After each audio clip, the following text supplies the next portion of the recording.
Buffalo Trace Antique Collection is often considered the gold standard in whiskey today, whether it's bourbon or rye, even with the addition of the new E.H. Taylor BTAC bottle.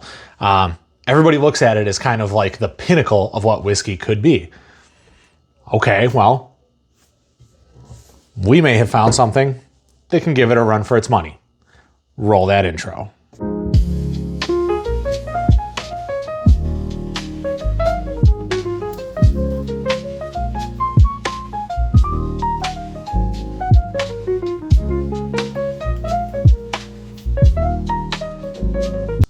Hey guys, welcome back to Rye Whiskey. Appreciate you swinging by the channel.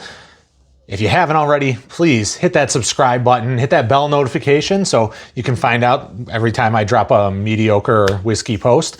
If you feel so inclined, hey, that like button, looking a little lonely, maybe dust it off, give it a click, drop a comment down below. I'd love to hear from you guys. Anyways, we're going to kind of dive right into it, right? So it kind of got me thinking the other day when I read this article about the E.H. Taylor BTAC bottle that has recently been added to the lineup.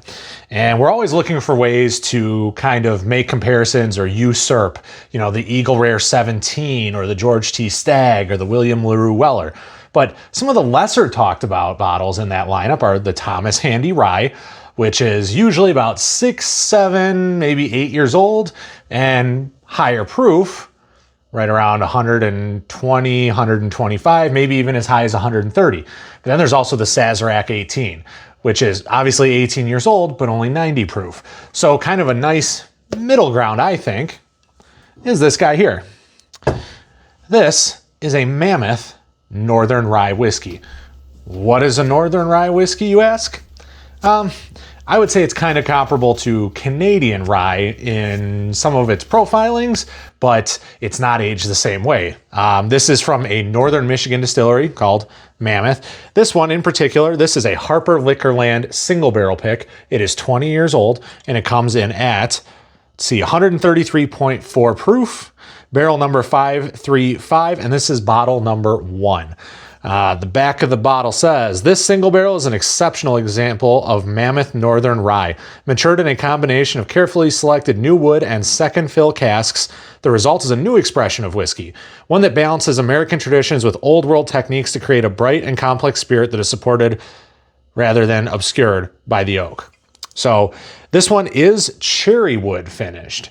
So it kind of gives it a little bit of added complexity.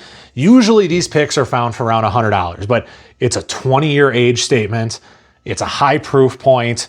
It's a great distillery. So we're going to dive in and we're going to see how it does. I don't, unfortunately, have a sample of Thomas Handy or Sazerac 18 to compare it to, but we're going to use our best judgment and just kind of see where it lies. So I have a palate cleanser, some A&W. Gotta stick with the classics. All right. One thing I appreciate about these bottles, the synthetic cork. I used to be a real purist, and if you didn't have a real cork, I wasn't interested. And then I had a couple of corks snap off, and now I'm just a big fan of the synthetics. We got our Glencairn here, get it in the glass. One thing about Northern Ryes is they typically tend to be a little bit lighter in color just because of the nature of their aging and also the nature of the climate.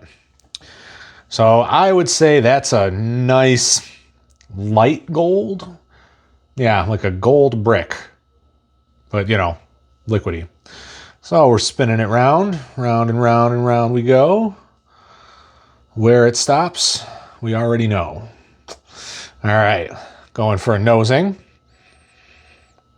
Okay, that little whiff of cherry jumps out, but it's amidst a sea of caramel and spice. It is a sweet, spicy nose, definitely rye prevalent. There is no question when you stick your nose in this that you are drinking a high proof, high potent rye.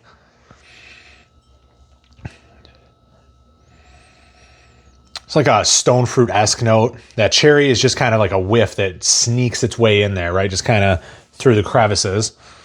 Caramel. A little bit of oak. And then spices. Not just rye spice, but like a little bit of, it's like Japanese 5 spice maybe. I don't think it's quite that aggressive, but it's along that path, that vein, right? So, all right, we're gonna go in for a sip, see how it turns out.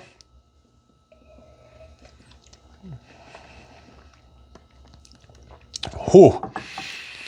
That's my first sip of whiskey of the day, and that is a proofy gal. At 133.4, right? 130. Yeah, 133.4. That will punch your taste buds in the face, okay? We'll smack them around like it owes them money. Now, the things that are immediately evident, it's a spicy sweetness, right? That rye spice, it is like just the greatest, most potent rye bread in the world, but like a sweet rye bread. There's a little more vanilla.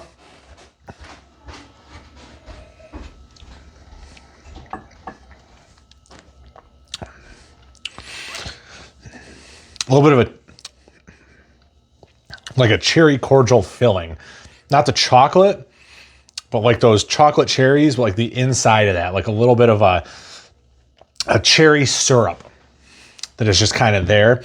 And it coats really, really well. It's super oily, super viscous. And then there's on the finish, there's this almost a graham cracker kind of note. Like if you guys have ever had like the Keebler pie crusts, like the pre-made pie crusts, because you're like me and you don't have time for baking, so you go to the store and they got the Keebler pie crusts. That's kind of what I'm getting on the mid palate through to the finish. And then on the sides, bringing it home is just that rye spiciness, and like half of the spice cabinet is coming with it. There's a little...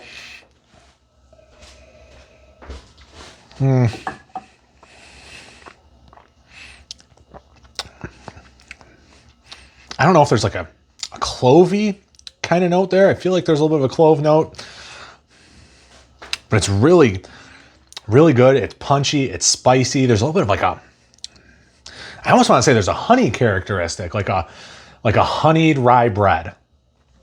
Yeah, I think it's really good. I think it provides an exceptional drinking experience. I really do.